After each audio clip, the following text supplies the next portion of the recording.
사람이 생지옥이래, 생지옥.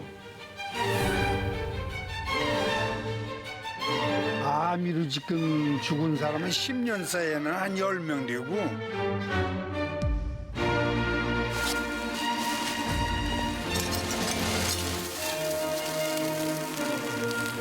이렇게 살아있는데 거기에 책임질 사람이 하나도 없어요 지금.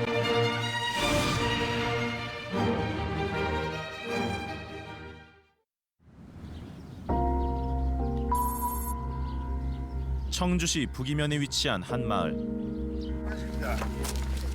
우리는 20년 동안 이 마을에 살고 있다는 한 주민으로부터 뜻밖의 얘기를 들었습니다. 이후에 집에서부터 맨 위에 집 죽고 고담 죽고 우리 죽고 여기 죽고 계속 죽는 거예요. 아 진짜로요? 예, 진짜 죽었어요. 무슨 암이에요 주로? 폐암이 많대요, 폐암. 폐암이 많고. 네. 지난 5년간 이 작은 마을에서만 암에 걸려 사망한 사람이 5명. 그중엔 올해 1월 사망한 이병현 씨의 아내도 있었습니다. 지금도 믿기지 않는다는 아내의 죽음. 이 씨 부부는 20년 전 서울을 떠나 공기 좋은 시골에서 여생을 보내자며 이곳 북이면에 귀촌했습니다. 당시만 해도 이 같은 비극이 벌어질 거라곤 상상조차 못했습니다. 우리 집 사람이 농사를 조금 짓고 나는 저 청주 가서 택시를 했었어요. 15년 이상은 건강하게 여기서 있었어요. 근데 한 2년 전부터 몸이 지금 자꾸 깔아앉고 그러더라고요. 그 충대병원 가서 하니까 혈액 그 백혈병이다 판정이 나오더라고요. 작년 8월 병원에서 급성 골수성 백혈병 진단을 받은 지 6개월도 채 되지 않아 이 씨의 아내는 사망했습니다. 건강하니까 우리 집 사람은 독감 주사 예방 주사도 안 맞았어요. 그러고 이 폐렴 주사 같은 것도 안 맞아요. 건강 체질. 건강 체질이니까. 여기가 그런데 아내의 암 발병 원인에 대해 짐작가는 바가 있다고 주장하는 이병현 씨. 그가 지목한 건 집과 불과 500m도 떨어지지 않은 곳에 위치한 A 폐기물 소각업체였습니다. 매일같이 이 업체의 소각로 굴뚝에서 내뿜는 연기에 암을 유발하는 유해 물질이 포함돼 있는 건 아닐까 의심된다는 겁니다. 2001년 5월부터 18년째 운영되고 있는 폐기물 소각업체. 북이면에서 쓰레기 수확량이 가장 많은 곳입니다.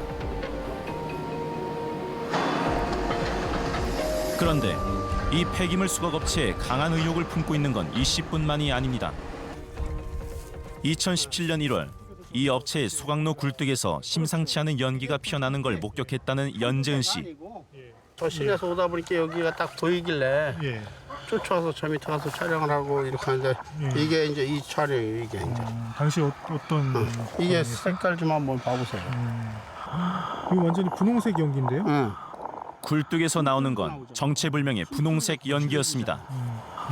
그래 이런 걸 보면서 마음을 놓겠느냐고 여기서 이물질이 나오든 안 나오든 간에 이 주민들은 이렇게 나오니까 불안해 떠는겨. 지금 벽에 흔적 있잖아요. 겨울에 주민들의 불안감을 키우는 요인은 또 있었습니다. 해당 업체의 쓰레기를 쌓아둔 적치장과 연결된 수로 비가 오는 날이면 검은 침출수가 흘러나왔다고 합니다. 또 지하수로 뽑았으니까 관정 같은 게 다 지금 물이 말랐어요. 이게 이렇게 해서 이게 지금 우리가 보기에도 곳곳에 침출수가 흐른 흔적이 역력합니다. 연 씨는 침출수 때문에 농가의 피해가 막심하다고 주장합니다. 19년. 북이면의 또 다른 폐기물 소각업체 인근에 거주한다는 이주희 씨. 그녀 역시 소각업체에서 나온 연기에 강한 의혹을 품고 있습니다. 주로 저 정도는 뭐 거의 매일 그렇죠. 그리고 이제 안개 낀 날, 나들인 날은 엄청 많이 나와요. 연기가 각종 막 이렇게 까맣고 하얀색으로 막 파랗고 이런 색으로. 비폐기물 소각업체의 굴뚝에서 연기가 피어날 때마다 심한 악취 때문에 정상적인 생활이 어려웠다는 이주희 씨. 청주시 부위에 작년 5월 폐암 선고를 받았다고 합니다. PCT를 찍었는데 그때 결절이 나와서 예. CT 딱 보더니 그분이 이건 암이에요. 딱 그러더라고요. 9월 10일 날 저 폐암 수술을 해서 오른쪽 폐 반을 자른 거죠. 발병 원인이 주변 환경 때문이라고 의심하고 있는 가족. 어머님이 유전자 쪽으로 주변에 뭐 암이 환자가 있었던 것도 아니고 그다음에 집안에 담배 피는 환경도 아니고 그래서 그냥 우연히 일어난 거겠지. 그냥 뭐 어머니가 원래서부터 폐가 약하셨나 이렇게 생각을 했다가 요새 나온 기사랑 여태까지 어머니가 살아왔던 환경들을 보니까 갑자기 이렇게 맞춰지는 거죠. 북이면에 위치한 소각장이 주민들의 암을 유발하고 있다는 겁니다. 의혹이 계속되자 유민채 씨는 작년 4월 북이면 주민들의 건강 상태를 직접 조사했습니다. 그 결과는 충격적이었습니다. 8월부터 한 60명 정도가 암으로 사망한 걸로 나왔고요. 그리고 그 암 사망하신 분 중 폐암으로 돌아가신 분을 또 조사를 했어요. 근데 60명 중에 31명이 폐암으로 돌아가신 걸로 나왔죠. 북이면 19개 마을에서 최근 10년 사이 암으로 사망한 사람은 60명. 이 가운데 절반 이상이 폐암으로 사망했고 급성 골수성 백혈병을 비롯 담관암에 걸려 사망한 주민도 있었습니다. 청원구 전체 인구의 2.7%에 불과한 북이면. 그런데 우리가 확인한 북이면 지역의 암 환자 수는 45명. 청원구 전체의 21%를 차지할 정도로 많았습니다. 현재 북이면 지역에 운영 중인 폐기물 수거업체는 총 3곳. 허가받은 하루 쓰레기 수거량은 무려 543톤에 달합니다. 우리는 충북 지역 암센터 김용대 교수와 함께 북이면의 암 환자 현황을 면밀히 살펴보기로 했습니다. 이쪽은 젊은 사람 많이 사는데 그런데 충북 지역 전체 암 환자와 북이면 지역의 암 환자를 비교 분석한 결과 의미 있는 결과 하나가 드러났습니다. 중추신경에는 좀 기대 발생자 수보다 높게 나온 암종이 몇 가지가 이제 있어서 조금 이제 관심 있게 볼 필요가 있을 것으로 생각이 됩니다. 그러니까 전체 충북 인구 집단에 비해서 1.63배 정도. 북이면에서 발생자 수가 높은 암은 담낭암, 폐암, 비호지킨 림프종. 특히 비호지킨 림프종은 림프 조직에 발생하는 혈액암의 일종인 호지킨 림프종에 비해 발병률이 매우 낮다고 합니다. 그런데 여러 장기로 전이되며 사망 위험을 높이는 비호지킨 림프종이 북이면 주민에게서 많이 발생한다는데 주목할 필요가 있다는 겁니다. 비호지킨 림프종은 물론 원인이 여러 가지가 있을 수 있겠지만 그 환경적인 요인이 크게 좌우하는 그런 암종 중에 하나로 이제 알려져 있고요. 환경적인 요인 중에서도 특히 이제 다이옥신하고 관련 연구가 많이 돼 있기 때문에 그 소각장하고의 관련성을 보는 데는 좀 주의 깊게 볼 필요가 있는 암종이라고 생각이 됩니다. 2003년 국제환경역학회에 게재된 한 논문을 통해 쓰레기 소각장 연기와 비호지킨 림프종의 상관관계를 찾아볼 수 있었습니다. 이 논문은 소각장에서 폐기물을 태울 때 나오는 유해물질 다이옥신이 비호지킨 림프종의 발병률을 높일 수 있다고 경고하고 있습니다.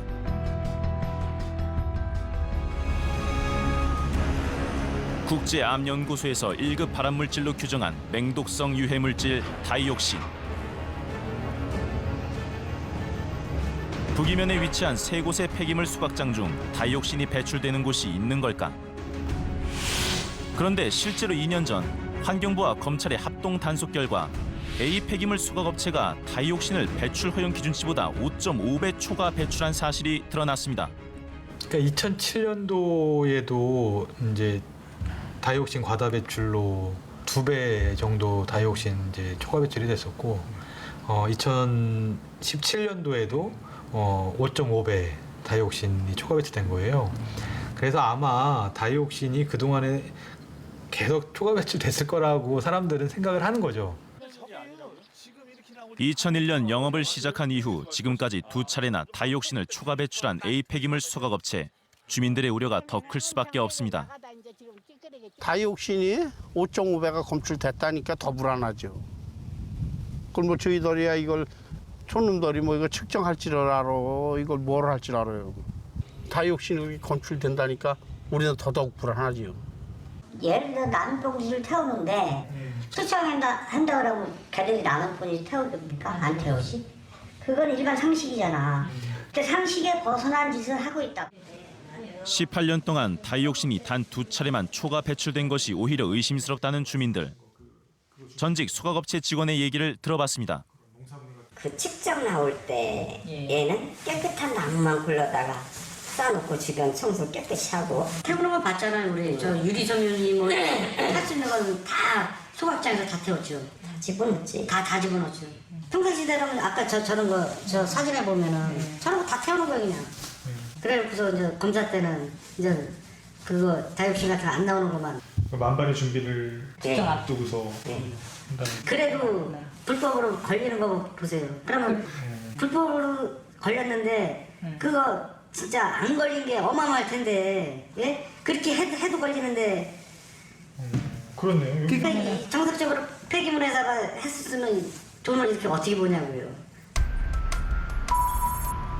일부 업체들의 경우 실제 다이옥신 검사를 할 때 수치가 낮게 나오도록 대비를 한다는 겁니다. 우리는 문제의 수각업체를 찾아가 봤습니다. A 폐기물 수각업체는 이 같은 의혹에 대해 어떻게 생각하고 있을까? 공단에다가 제소하기 때문에 이것도 뭐 함부로 뭐 수용해서 뭐 여기까지 내버리고 진짜 우리 편에서 묵히는 이야기입니다. 말이 안 되는 이야기야, 그죠? 저 굴뚝 안에 그게 장치가 돼 있는 건가요? 중간에 고등수는 뭐냐면요. 저기에 이제 PLC 장치가 이렇게 장치가 있어요. 평소 규정에 맞춰 철저히 관리하고 있어 유해가스가 기준치를 초과해 배출될 리 없다는 A 폐기물 수각업체. 하지만 상당수 지역 주민들은 지금도 호흡기 질환 등에 시달리고 있다며 하루빨리 원인 규명을 통해 대책을 마련해주길 호소하고 있습니다. 이런 암이 이렇게 갑자기 청주시가 뒤늦게 역학조사를 검토하고 있지만 실제 조사가 이뤄지기까지 상당한 시간이 걸릴 것으로 예상됩니다. 그 사이 주민들의 분노는 더 커지고 있습니다. 거기 회사에서 저희도 자기네들도 법과 규제에 맞춰서 이렇게 하고 있는데 이렇게 문제가 생겨서 자기네들 답답하다 이렇게 하고 있으니까 더 황당한 거예요. 그렇게 공기를 어지럽히고 환경을 이렇게 어지럽혀가지고 이렇게 많은 사람들이 갑자기 암 환자가 발생을 했는데도 불구하고 떳떳하게 법과 규제 때문에 규제를 지키고 있는데 나보고 어쩌란 말이냐 이렇게 얘기하는 것 자체가 그럼 법과 규제가 도대체 제대로 실효성이 있는 것이냐. A 폐기물 소각업체는 다이옥신이 배출 허용 기준보다 5.5배나 초과 검출되었을 당시 다음과 같이 주장했습니다. 소각로 3개 중 1개의 대기 배출 시설이 일시적인 오작동을 하면서 생긴 일종의 사고일 뿐이다. 이후 주민들이 원하면 언제든지 소각장 내부 시설을 공개하겠다며 결백을 주장하기도 했습니다. 하지만 추정 60분이 현장을 확인하겠다고 하자 끝내 공개를 거부했습니다. 정말 결백하다면 왜 스스로 이를 입증하지 않고 의혹만 키우고 있는 걸까요? 그런데 A 폐기물 소각업체가 2001년 5월 영업을 시작한 이후 수많은 위법 행위를 통해 영업이익을 거둬들이고 있다는 또 다른 의혹이 제기됐습니다. 북이면에 있는 3개의 수각업체 중 가장 규모가 크다는 A 폐기물 수각업체. 처음 1개의 소각로로 시작한 것이 현재는 3개로 늘어나 전국에서 실려오는 쓰레기를 처리하고 있습니다. 지난 18년 동안 점차 규모를 확장해왔다는 해당 업체. 그런데 우리는 오랫동안 이 업체를 주의 깊게 살펴봤다는 지역의 한 신문 기자를 만났습니다. 그는 한 가지 의혹을 제기했습니다. 그때 당시에는 보통 1kg당 한 110원 정도 있잖아요. 정도를 갖다가 이제 받고 여기서 이제 처리를 해주는 거예요. 톤당으로 하면 뭐 한 11만 원 정도가 되겠죠. 2014년 당시 A 폐기물 소각업체가 청주시로부터 허가받은 하루 소각량은 96톤, 한 해 예상 수익은 약 38억 원입니다. 그런데 이 업체의 감사 보고서에 따르면 당시 폐기물 처리 수익은 약 166억 원입니다. 그러니까 최대치로 다 가동을 했다고 365일 다 했다고 해서 365일로 환산해서 보면 제가 아까 이제 120원으로 계산을 해보니까 일일 한 350톤 정도가 나오더라고요. 이만큼 서너 배를 갖다가 더 떼기 위해서는 뭐냐면 실제로 이제 이거에 대한 지을 단계부터 사실은 용량을 갖다가 늘린 거죠. 우리는 실제 해당 업체의 소각로 설계에 참여했던 기술자를 어렵게 만나 이와 관련된 얘기를 들을 수 있었습니다. 보통 이제 개인 사업체가 하는 소각로 같은 경우는 불법이라는 게 또 관행처럼 이루어졌다. 설계 과정부터. 대부분 소각로가 허가는 50톤 되지만 그 지을 때는 그 이상을 소각을 지금 지어놓는다. 기존에 지금 모든 3대 소각장들이 대부분 그렇게 지어져 있는데 과소각을 안 한다 그러면 운영을 제대로 할 수 있는 소각로는 대한민국에 별로 없다고 그랬습니다. A 폐기물 소각업체도 지자체의 허가 용량보다 소각로를 더 크게 지었다는 겁니다. 폐기물 처리 수익과 함께 쓰레기 소각 시 발생하는 열을 되팔아 이중 수익을 얻는 구조인 폐기물 소각업체. 소각로를 크게 짓는 건 더 큰 영업이익을 얻기 위해서라고 합니다. 소각로의 요새는 매출의 50%가 스팀 동기고 나머지는 폐기물 처리예요. 인근 산단에 스팀을 보내면서 거기에 매출이 이제 증대가 된 거예요. 그래서 이 소각로 사업이 이제 허가만 나면 아주 그냥 돈이 되는 사업으로 다 그렇게 인식을 하고 실제도 그렇고. 돈을 벌기 위해 위법 행위를 해왔다는 의혹에 휩싸인 A 폐기물 소각업체. 이 업체는 지난 2002년 이후 쓰레기를 허용량보다 과다 소각하는 등의 위법 행위로 21건의 행정처분을 받았습니다. 그런데 이 업체는 최근에도 위법 논란에 휩싸였습니다. 해당 지역 환경단체의 얘기를 들어봤습니다.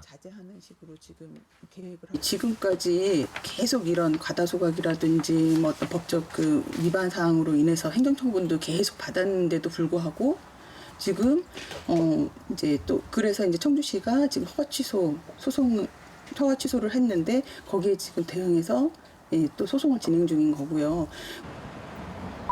현재 청주시와 행정소송 중이라는 해당 업체.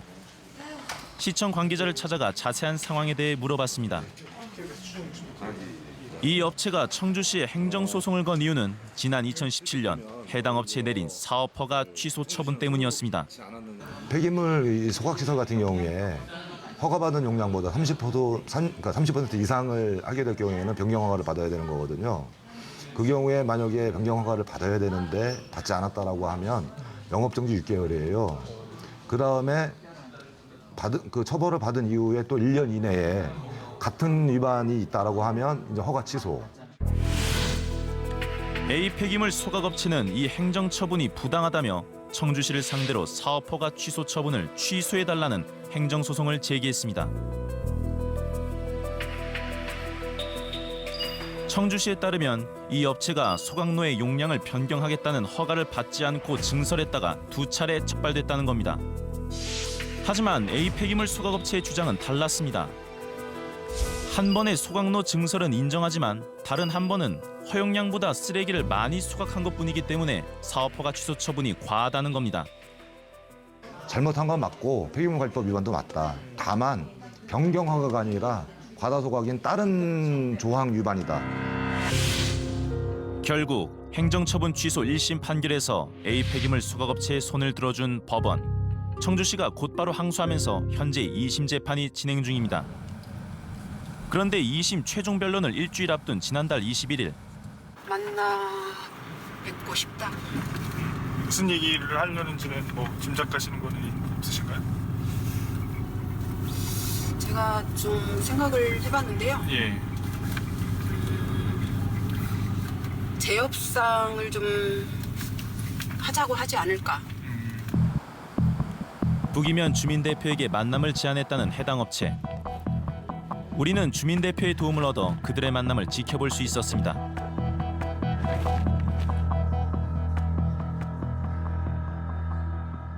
지금 회사가 풍전등하니까 가서 좀 어떻게든 살려내라라고 하는데 그냥 뭐 힘이 있나요? 환경적인 문제에서 저희도 이제 이거를 무슨 뭐 돈벌이 수단으로 돈 때문에 환경이나 뭐 이런 부분을 이렇게 뭐 가볍게 생각하지 않는다. 절대 이제 그런 부분은 없고. 소각장으로 인한 주민 피해를 최소화하기 위해 노력하고 있다는 업체 관계자. 그런데 사실 1년에 5천만 원이, 6천만 원이 이렇게 이제 뭐 아주 큰 돈은 아니지만 좀 이런 존재 자체만으로 어떻게 보면은 피해를 유발을 시킬 수 있으니 저희가 이제 이쪽에서 그 사업을 하고 싶으니까 양해를 좀 해주십시오 하면서 이제 그렇게 이제 가는 부분이기 때문에. 업체는 5천만 원 가량의 마을 발전 기금을 주민들에게 주겠다고 제안합니다. 이유는 뭘까? 일단은 일심을 뒤집는 그런 증거가 나왔고요. 업체 입장에서는 좀 불리하다고 생각을 할 수도 있을 것 같아요. 그리고 지역의 여론도 좋지도 않고. 청주시와의 행정소송과 별개로 폐기물 관리법 위반 등이 적발돼 형사재판을 받고 있는 A 폐기물 소각업체. 1심 재판 결과 단순히 쓰레기를 많이 수각했다던 업체 주장과 달리 2개의 수각로를 증설한 사실이 드러났다고 합니다.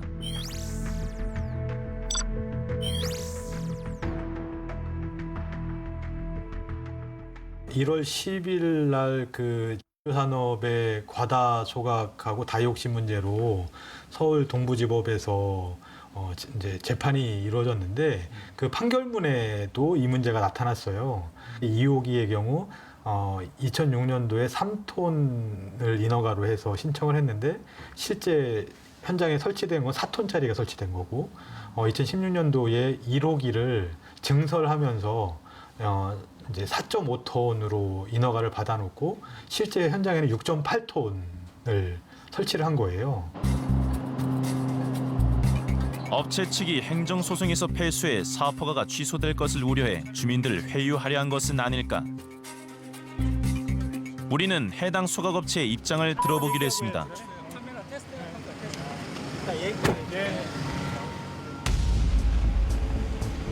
A 폐기물 소각업체를 찾아갔을 때 가장 먼저 우리의 눈길을 끈 것은 소각로 앞에 쌓인 많은 양의 쓰레기들. 한눈에 보기에도 분류가 되지 않은 채 뒤섞여 있습니다.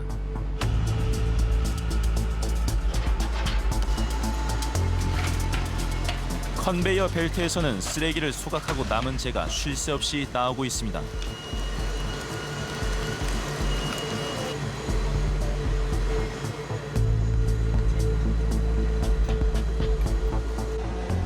때마침 모습을 드러낸 업체 관계자에게 인터뷰를 요청했습니다.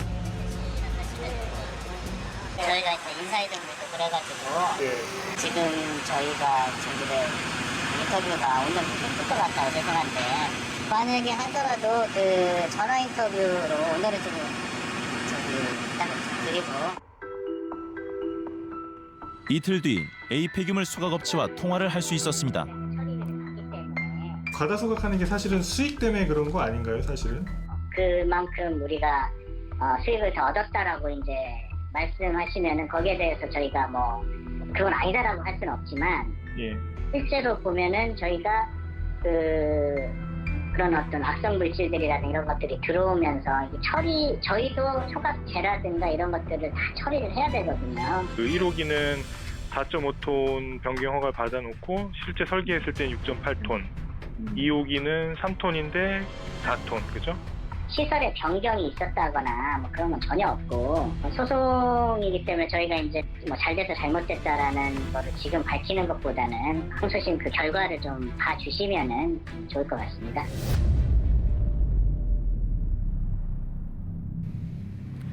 현재 A 폐기물 소각업체와 청주시 사이의 폐기물 처리업 허가 취소권에 관한 행정소송은 4월 말 2심 판결을 앞두고 있는 상황입니다. 해당 업체는 소송이 마무리될 때까지 소각장을 가동할 수 있게 됐습니다.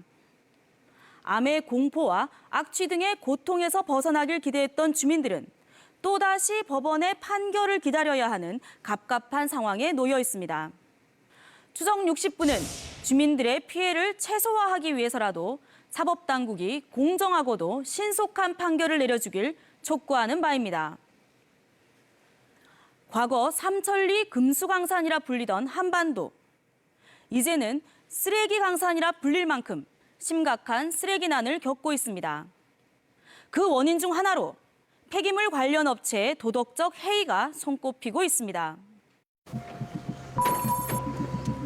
경상북도 의성군에 위치한 일명 쓰레기산. 마을 한가운데 쓰레기가 마치 산처럼 쌓인 채 방치되고 있습니다. 쓰레기산 바로 옆에 살고 있는 마을 주민 박현순 씨는 평소에도 마스크를 쓰고 생활해야 할 정도로 악취에 시달린다고 합니다. 그런데 더 큰 문제는 쓰레기산에 불이 나고 있다는 겁니다. 네, 아니 불이 꼭 방에서 바로 보이는 것 같아가지고 이렇게 요 거실에서 제가 찍은 거거든요. 이렇게 바로 진짜 여기 하우스고 거리가 얼마 안 되니까 하여튼 불이 수시로 나니까 지금은 진짜 딴 데로 날아갈까 봐 제일 겁나요. 처음 쓰레기산에 불이 나기 시작한 건 작년 12월. 이후 수시로 화재가 발생했다고 합니다. 소방당국이 지난달 쓰레기산의 불을 진화한 듯 했지만 4개월 넘게 쓰레기산에선 연기가 피어오르고 있습니다.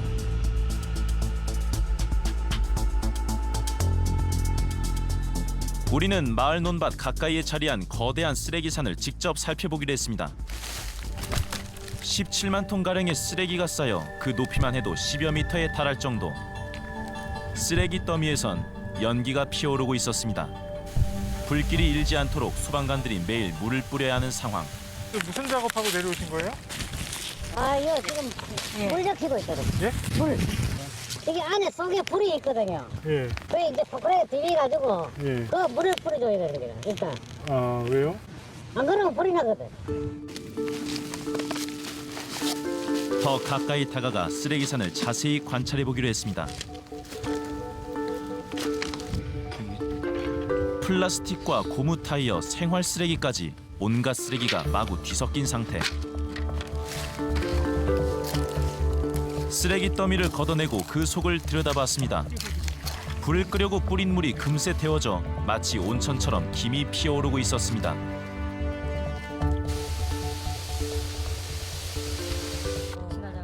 진화 작업이 한창인 소방대원의 얘기를 들어봤습니다. 어느 한 부분마다 이 불이 붙어가지고 여기 오르는 게 아니고 아마 전체적으로 다 속에는. 쓰레기산에선 왜 넉 달째 불이 나고 있는 걸까? 쓰레기가 썩으면서 발생되는 메탄가스가 쓰레기 더미 안에서 발생하는 열과 화학 반응을 일으키면서 계속 화재가 발생하고 있었습니다. 언제든 큰 불이 날 수 있어 대형 화재 위험성을 내포하고 있다는 쓰레기산. 여름에는 화재 위험이 더 높아질 수 있다고 합니다.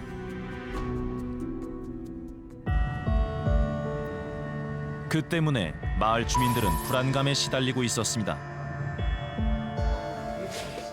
쓰레기산이 생긴 이후 주민들의 건강에도 적신호가 켜진 상태. 심각하게 불나고 이러는 거는 요 근래 들어서죠. 근데 이렇게 많이 쓰레기가 쌓이는 거는 3년 전부터 그랬었고. 치워준다고 기다리는데 문제는 자꾸 이제 불이 자꾸 나니까. 그래서 이제 이거 치우기 전에 주민들은 병 들어서 다 죽는 거 아니냐. 농작물 피해도 큰 상황이라고 합니다. 쓰레기산에서 바람을 타고 날아온 재와 먼지가 비닐하우스를 덮는 바람에 호박 농사를 망쳤다는 심진호 씨. 비닐하우스 내부까지 검은 재가 날아 들어왔습니다. 이게 열을 많이 못 받잖아. 요새는 열을 많이 받아야 되는데 열을 많이 못 받잖아. 작물이. 이러니까 이게 자꾸 시리시리 걸고 자꾸 죽는 수가 나오는 기라. 그런데 이게 무슨 이상이 있어가지고 이게 죽는 건 아니란 말이야. 이게 원인을 모르잖아. 햇볕을 보지 못해 시들어버린 호박줄기. 피해는 이뿐만이 아니었습니다. 축산 농가의 상황 역시 심각하다고 합니다. 23년 동안 이곳에서 소를 키웠다는 김병용 씨. 최근 소들의 상태가 나빠졌다고 주장합니다.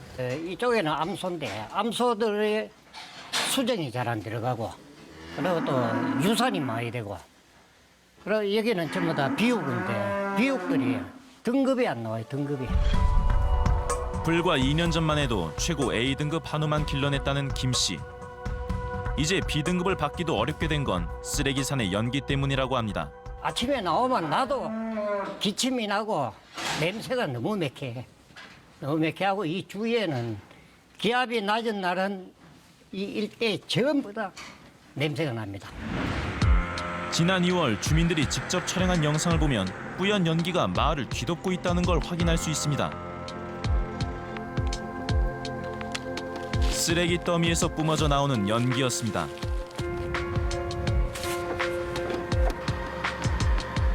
쓰레기산이 주민들의 건강에 어떤 영향을 미치고 있는 걸까?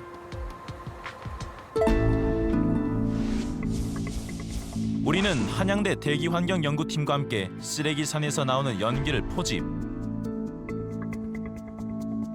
그 속에 유해 물질은 없는지 그 성분을 면밀히 분석해 보기로 했습니다.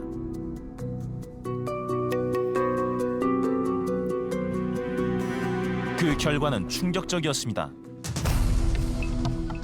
쓰레기 매립지와 침출수에서 배출 허용 기준을 초과한 다량의 유해 물질이 검출됐습니다. 인체에 유해한 고농도의 황화수소와 암모니아, 뿐만 아니라 벤젠은 특히 높은 수치로 검출됐습니다.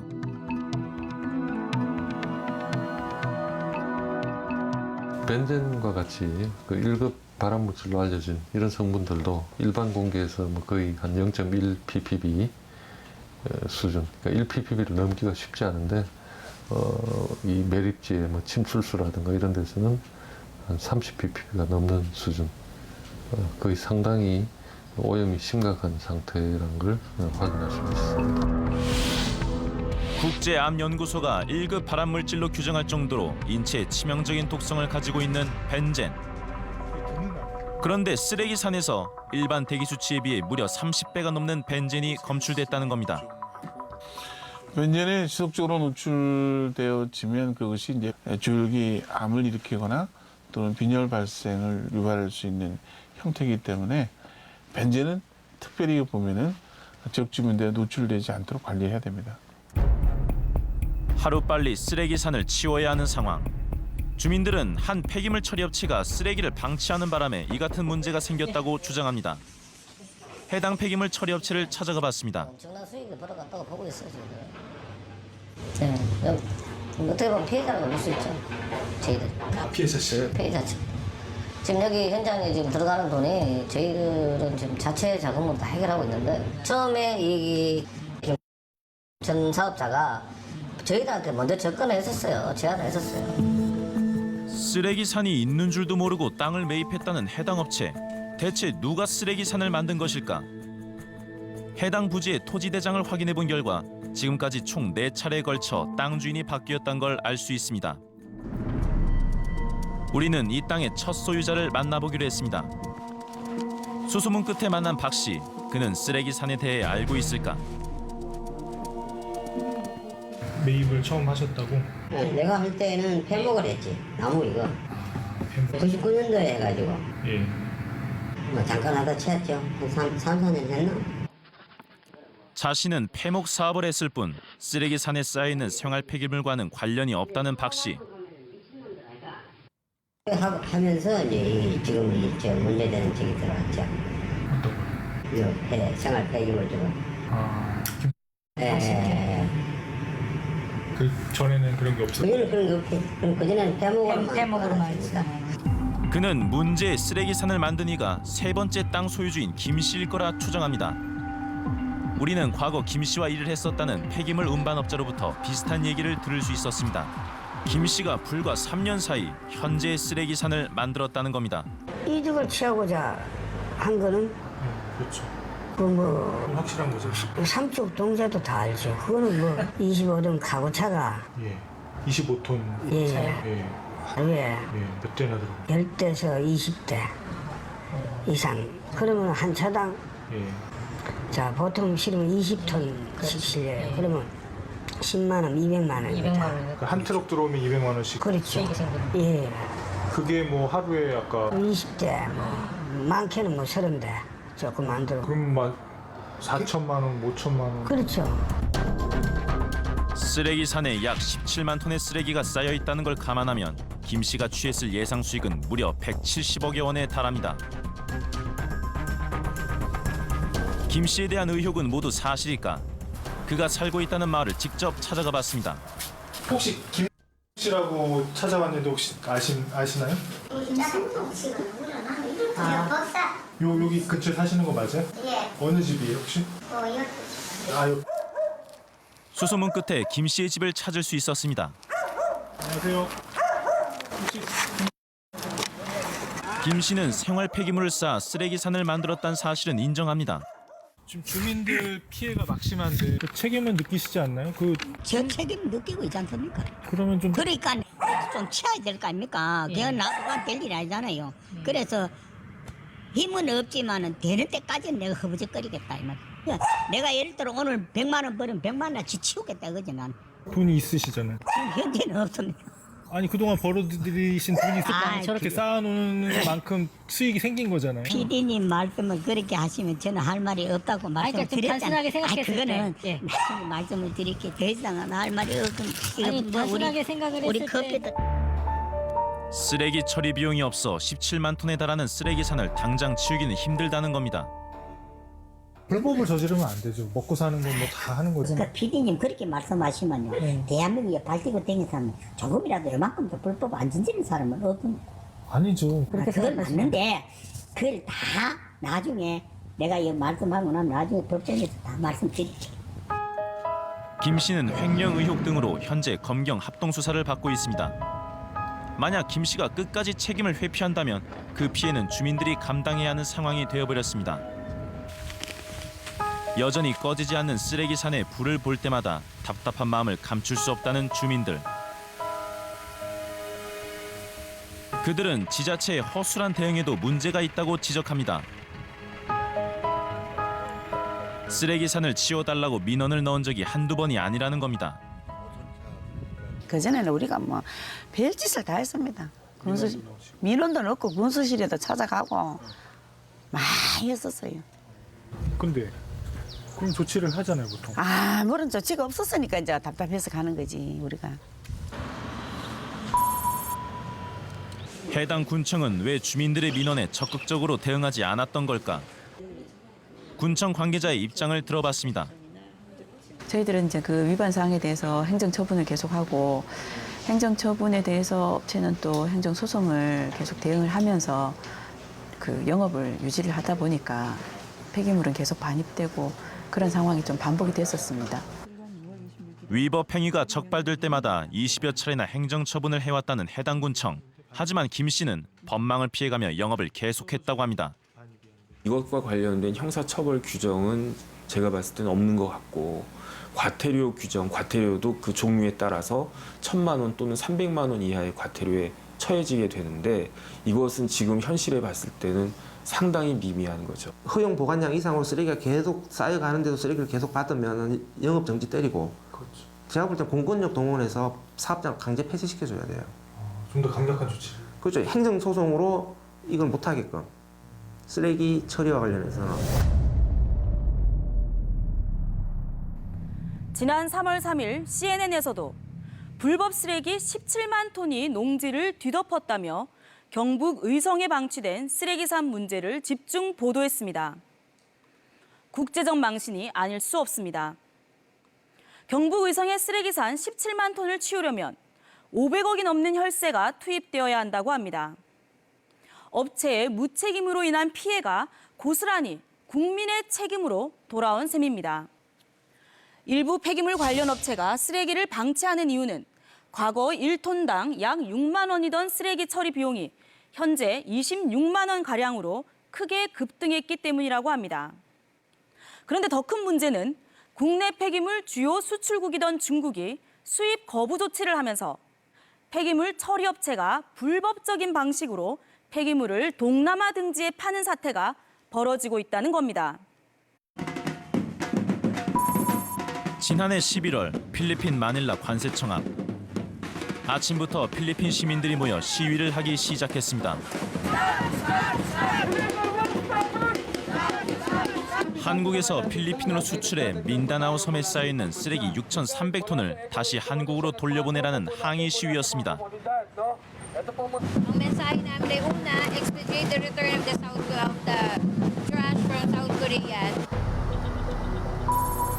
필리핀 시민들의 격렬한 항의가 계속되자 결국 지난달 3일 평택항으로 돌아온 한국산 쓰레기. 6,300톤 중 일부인 1,200톤이 컨테이너 51개에 가득 담겨 돌아왔습니다. 한국으로 되돌아오는데 석 달이 넘게 걸린 만큼 컨테이너 속 쓰레기는 상당히 부패한 상태. 환경부의 개봉조사 결과에 따르면 2차 오염의 우려가 높아 전량 소각 처리해야 하는 상황입니다.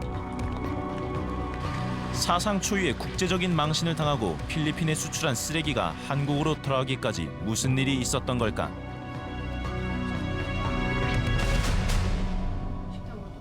재활용이 가능한 원료인 그 합성 플라스틱 조각으로 신고가 되어 있었는데 이제 컨테이너를 막상 열어보니 그게 아니라 거의 플라스틱 쓰레기와 그 생활 쓰레기가 섞여 있는 그런 쓰레기 덤이었던 거죠. 여기 보시면 지난해 한국의 한 폐기물 처리 업체를 통해 필리핀 민다나오 섬으로 수출된 6,300톤의 쓰레기. 1,200톤이 반송돼 한국에 왔지만 필리핀 민다나오 섬 현지에는 5,100톤의 쓰레기가 여전히 남아 있습니다. 마을과 인접한 곳에 방치된 한국산 쓰레기 때문에 현지 주민들은 악취로 고통받고 있는 상황.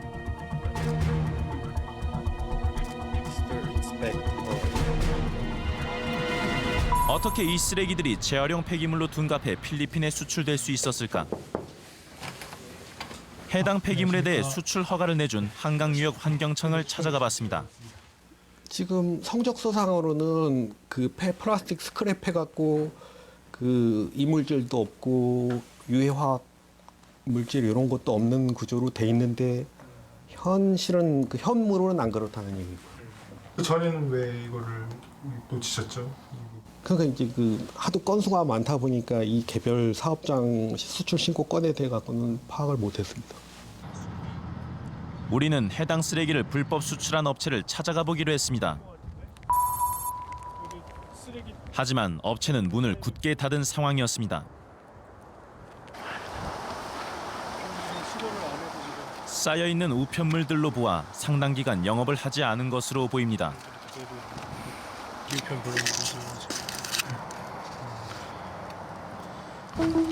해당 업체의 부지에는 엄청난 양의 폐기물이 압축 포장되어 방치돼 있었습니다.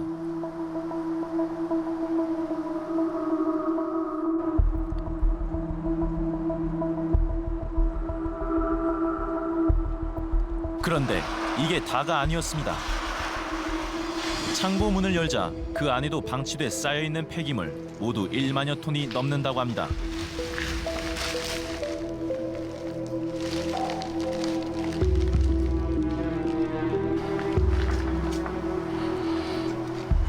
문만 걸어 잠그고 급하게 못만 빠져나간 듯 사무실의 집기들도 그대로 남아 있었습니다.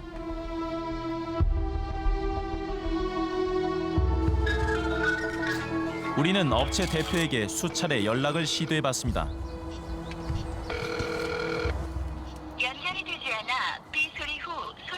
하지만 끝내 전화를 받지 않는 업체 대표.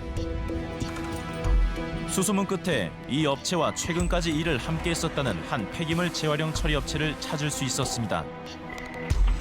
이곳에서 1차 가공을 거쳐 해당 업체를 통해 필리핀으로 보내졌다는 쓰레기.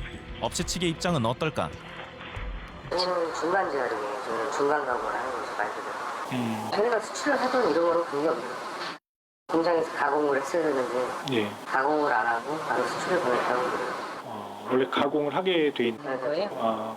여기랑은 어느 기간은 한 어느 정도 같이 사업을 하셨던 거예요? 한 5, 6개월 정도. 자신들은 이번 사태에 대해 아무런 책임이 없다고 주장하는 중간 처리업자. 이 사장님은 지금 어디 계신 거예요? 연락을 할 수가 있나요? 다 점수 다 치워놓고 안 받았어요. 다 돌아오면 그 능력을 치워야 되는데 치우면 여러 가지. 결국 필리핀에서 되돌아온 쓰레기는 잠적한 수출업체를 대신해 국민들이 낸 세금 20억 원을 투입해 전량 소각 처리할 예정입니다. 상황이 이렇다 보니 해당 업체의 관할 지자체인 평택시 역시 관리 감독을 소홀히 했다는 비난을 피할 수 없는 상황입니다. 한계가 있잖아요. 예를 들면 2명이 거의 한 2천 개소 정도 관리하거든요. 모든 그 업체를 그 1년에 다 점검하기 현실적으로 좀 어렵고요. 그럼 1년에 뭐 네. 많이 해야 1회, 2회 정도에 그치겠네. 한 업체당 따졌을 때는. 보통 그냥 한 번 정도밖에는 못 한다고 보시면 되죠. 예, 그리고 우리 참석해주신 지난 2월 12일 평택항. 환경부는 평택항 폐기물을 조속히 소각하라! 소각하라! 보다 못한 시민들이 직접 나섰습니다. 누군가는 책임을 져야 되는데 정부라든가 또 지자체라든가 서로 니미락내미락 하다 보니까 이게 대책이 없습니다, 지금. 그렇기 때문에 하루속히 해결을 하기 위해서는 저희 시민들이 나설 수밖에 없는 겁니다. 시민들은 평택항에 방치된 쓰레기를 처리해달라 목소리를 높이고 있습니다.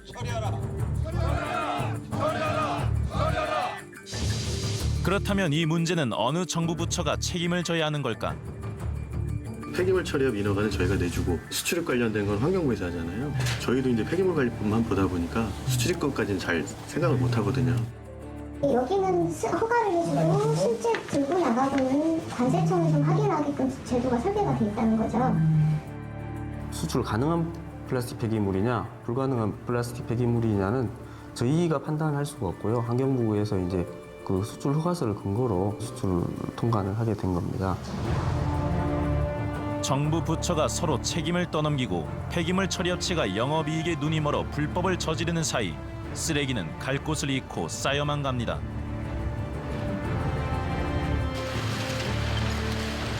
불법 방치 폐기물로 인해 환경오염과 지역 주민들의 피해가 우려되는 상황.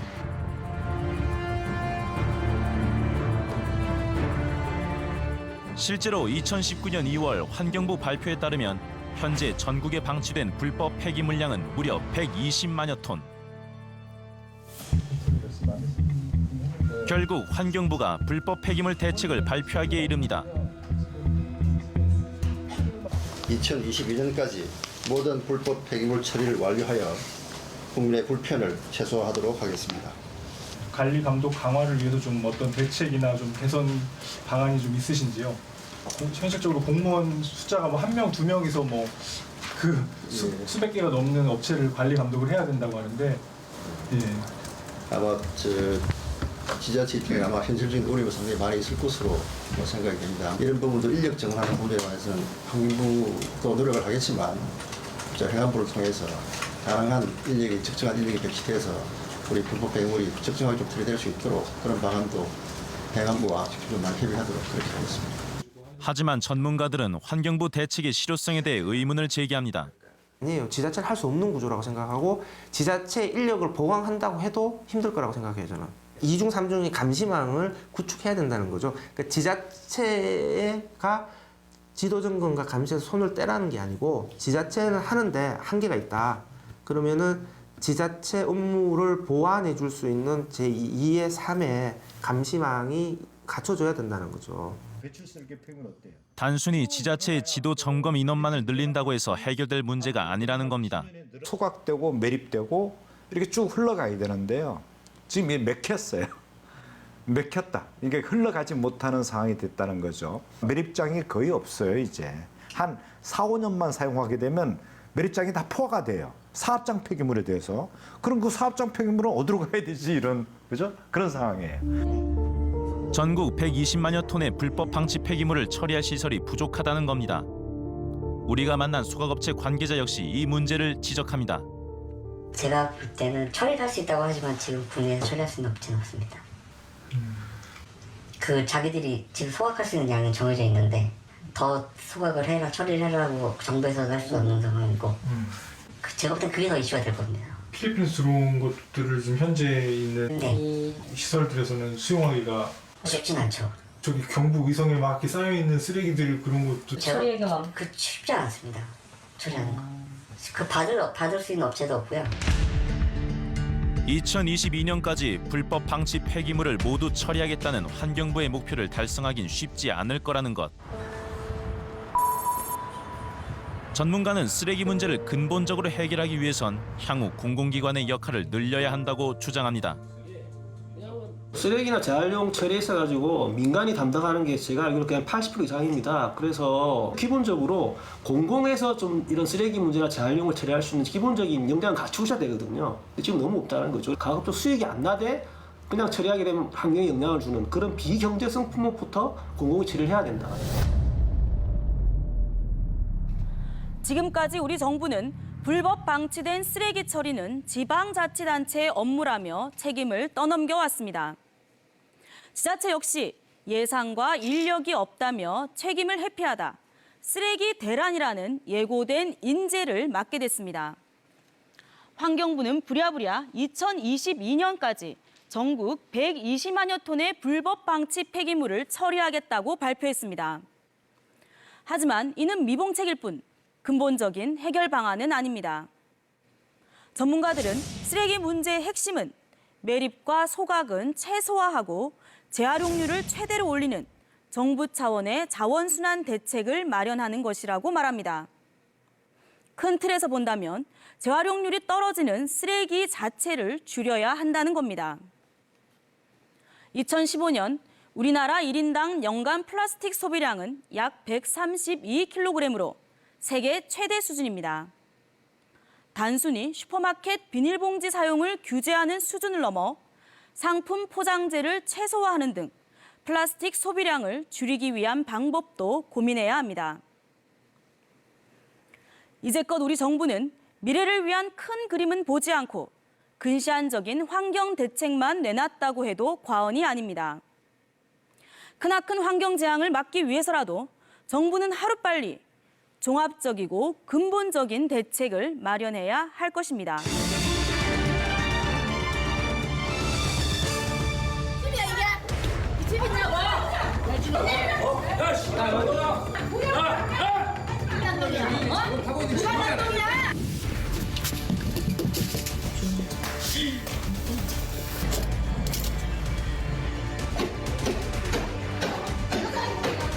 이것도 한 10년, 5년, 20년 되면 개떡이 돼버리죠. 그 진짜 몇 년 안 되는데 이런데 뭐. 그 밑에 또 깨졌잖아. 여기는 깨졌네.